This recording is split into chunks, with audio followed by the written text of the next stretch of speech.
रामकृष्ण हरी मंडळ. मी आपला D N Sable.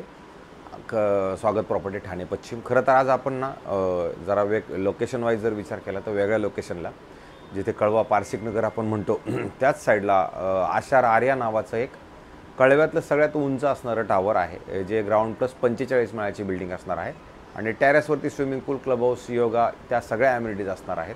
मेंटेनन्सचा जर विचार केला तर साधारणतः 9,000 रुपये मेंटेनन्स ह्या फ्लॅटचा असणार आहे आणि कार्पेटचा जर विचार केला तर 650 कार्पेट असणारं हे खरं घर असणार आहे. हे घर जे आहे तसं जर तुम्ही बघितलं तर कळव्या स्टेशनपासून जवळ आहे, अधिक ठाण्यापासून जवळ आहे, किंवा मुंबई नाशिक रोडला पण समृद्धी महामार्गाला लागून असणारं हे कळवा पारसिक नगर एरिया येतो. कळवा मुंब्रा समजा त्या साईडला जर तुम्ही तिकडे जायचं म्हटलं तर त्या साईडला पण अशा लोकेशनवरती खरं तर हे आशार आर्या नावाचं कॉम्प्लेक्स आहे. आज आपण इथेच जो फ्लॅट आहे तो 650 कार्पेटचा फ्लॅट ॲक्च्युली कसा आहे तोच खरं तर मी प्रयत्न करतो. त्या ओनरला थोडंसं घाई आहे विकण्यासाठी. त्यांचं म्हणणं आहे की आपल्याला थोडं त्यांचे इन्व्हेस्टमेंट्स पुढे आहेत, त्या इन्व्हेस्टमेंट्स त्यांना हे करण्यासाठी त्यांनी सांगितलं की बाबा नाही आपल्याला हे पटकन सेल करायचं आहे. खरं तर याची जी वास्तूचा विचार जर आपण केला तर बघा तुम्ही, बाहेर जाताना नॉर्थ फेसिंगचं हे घर असेल आणि जर पलीकडल्या साईडला आपण गेलो तर 4 घरं, ह्या साईडला आलो तर 4 घरं, असे ह्या साईडला 4 घरं, अधिक जर आपण इकडे आलो तर इकडे तुम्ही बघू शकता पलीकडल्या साईडला पण 4 घरं आहेत. टोटल 5 लिफ्ट तुम्हाला ह्या टावरमध्ये मिळतील. आणि ज्यावेळेला आपण ह्या घरामध्ये इकडे येणार आहोत त्यावेळेला तुम्ही आतमध्ये जाणार आहात त्यावेळेला हे साऊथला घर असेल. साऊथला आतमध्ये आल्यानंतर तुम्ही हाईट बघितलं तर थोडीशी हाईट जास्त आहे ॲज कम्पेअर टू बाकीच्या ठिकाणी. आणि मग ह्या साईडला जर आपण आलो तर आता हे राहतं घर आहे, ते भाडेकरूला ऑलरेडी राहतात. तर हे घर आहे, याच्यामध्ये डबल साईडला किचन आहे आणि किचनच्या ह्या साईडला जर आपण आलो तर तुम्ही बघू शकता इकडलं पारसिक नगरचा हा रोड आहे आणि इथे तुम्हाला वॉशिंग मशीनसाठी ड्राय बाल्कनीचा स्पेस असल्यामुळे हे तुम्हाला मी लोकेशन इकडलं दाखवलेलं आहे. तर ह्या फ्लॅटमध्ये खरं तर कामाची गरज आहे. पेंटिंग म्हणा, स्वच्छता म्हणा, ह्या सगळ्या गोष्टींची करायला लागणार आहे. तसं बघितलं तर तुम्हाला ते हे जे आहे फायरचं सगळं पाईप वगैरे आलेलं आहे. आता हा हॉल आहे, याच्यात त्यांचं सामान थोडं जास्त आहे, त्याच्यामुळे हा हॉलची साईज तुम्ही बघू शकता. तिथून इथपर्यंत असा ह्या कोपऱ्यामधून जर बघितलं तर इथपर्यंत असा चौरस पद्धतीचा हा हॉल आहे.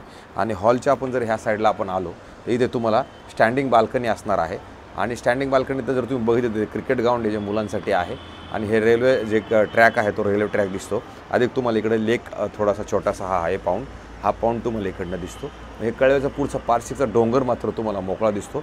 आणि ठाणं जे आहे शहर ते तुमचं ह्या साईडला राहतं. तुमचं इकडनं तुम्हाला ठाणे शहरही नक्की इकडनं तुम्हाला दिसतं. रेल्वे स्टेशन इथून जवळ आहे, खूप लांबचं अंतर नाही आहे. त्याच्यामुळे मग जर तुम्ही कळव्याचं रेल्वे स्टेशन बघितलं तर ते जवळ आहे. आणि मग ज्यावेळेला आपण ह्या साईडला येणार आहोत त्यावेळेला इथं हे कॉमन बेडरूम आहे. ह्या कॉमन बेडरूमची साईज जरी तुम्ही बघितली तर खूप मोठी, प्रचंड मोठी आहे. इथे ह्या लोकांनी भगवंतासाठी मंदिर बनवलेलं आहे. अधिक इकडे कपाट वगैरे त्यांनी त्यांच्या पद्धतीनं सेट केलेलं आहे. त्याच्यामुळे थोडं तुम्हाला जर एरियाचा जर बघितलं तर ते कपडे वगैरे सगळे असल्या कारणानं तेवढं तुम्हाला ते जाणवत नाही. आणि तो जर बेडरूमला बघितलं तर ह्या साईडला पण तुम्हाला ऑलरेडी एक हे आहे, म्हणजे स्टँडिंग बाल्कनी आहे.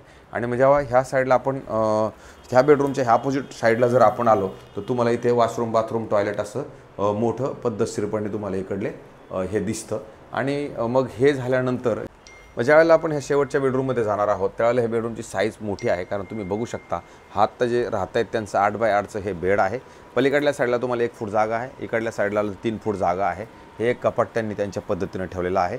आणि अधिक आपण इकडे ह्या साईडला जर आलो परत इथे बाथरूम, वॉशरूम, टॉयलेट हे मोठं आणि प्रशस्त तुम्हाला इकडे मिळतं. आणि पाठीमागे गेलं तर ड्राय बाल्कनीचा स्पेस पण तुम्हाला त्या साईडला मोठा आहे, पण त्यांनी तिकडे स्टोरेज म्हणून ठेवलेलं म्हणून मला दाखवता येत नाही. आणि इथे पण तुम्ही जर बघितलं तर मोठी कपाट ठेवण्यासाठी कपाट त्यांनी ठेवले. आणि ते तुम्हाला बनवून वगैरे जर घेतलं तर मोठं आणि प्रशस्त तुम्हाला जाणवेल. आणि ज्या वेळेला आपण परत ह्या बेडरूमच्या ह्या साईडला येणार आहोत त्यावेळेला इथे तुम्हाला ही स्टँडिंग बाल्कनी आहे. स्टँडिंग बाल्कनीतनं जर तुम्ही बघितलं तर तुम्हाला हे कळवा प्रॉपरली पारसिक नगरचा डोंगर म्हणा हा सगळा लाईफ टाईम असणारा व्ह्यू असेल. जाताना येताना बघा ह्या ट्रेन वगैरे पण दिसतात तुम्हाला तुमच्या घरामधनं, लोकल्स किंवा बाकीच्या ट्रेन्स. आणि खाली जर बघितलं तर हा तुम्हाला हा व्ह्यू मिळतो. हा व्ह्यू तुम्हाला मात्र आयुष्यभर आहे असाच राहणार आहे. तर ह्या मालकांना हे थोडंसं अर्जंट असल्या कारणानं यांनी आपल्याला सांगितले की बाबा हे घर आपल्याला सेल करायचं आहे. आणि सेल करण्यासाठी त्यांनी याच्यावरती तुम्हाला लोन वगैरे OCCC कम्प्लिटेड आहे. खूप जुनी पण बिल्डिंग नाही, तसं बघितलं तर हे नवीनच कॉम्प्लेक्स आहे. तर ह्याची किंमत सांगताना त्यांनी 1,25,00,000 रुपये सांगितलेले आहे. 1,25,00,000 त्यांनी निगोशिएबल ठेवलेलं आहे. तर त्या पद्धतीने जर समजा कोणाला ह्याच कॉम्प्लेक्समध्ये घर हवं असेल मला असं वाटतं आम्हाला फोन करा, आम्ही हा घर नक्की तुम्हाला दाखवू शकतो. अशाच पद्धतीने आम्ही नवीन नवीन व्हिडिओ नक्की घेऊन येत आहे. आता ह्या घरामध्ये तुम्हाला पाहिजे तसं जाणवलं नसेल, कारण ते स्वतः राहत आहेत, तर ते तेवढं नीटनेटकं रखरखाव नसल्याकारणानं हा फ्लॅट अशा पद्धतीचा आहे. पण मला माफ करा जर समजा याच्यामध्ये काही चुकीचं तुम्हाला वाटत असेल तर. तुर्तास थांबतो मंडळी. रामकृष्ण हरी.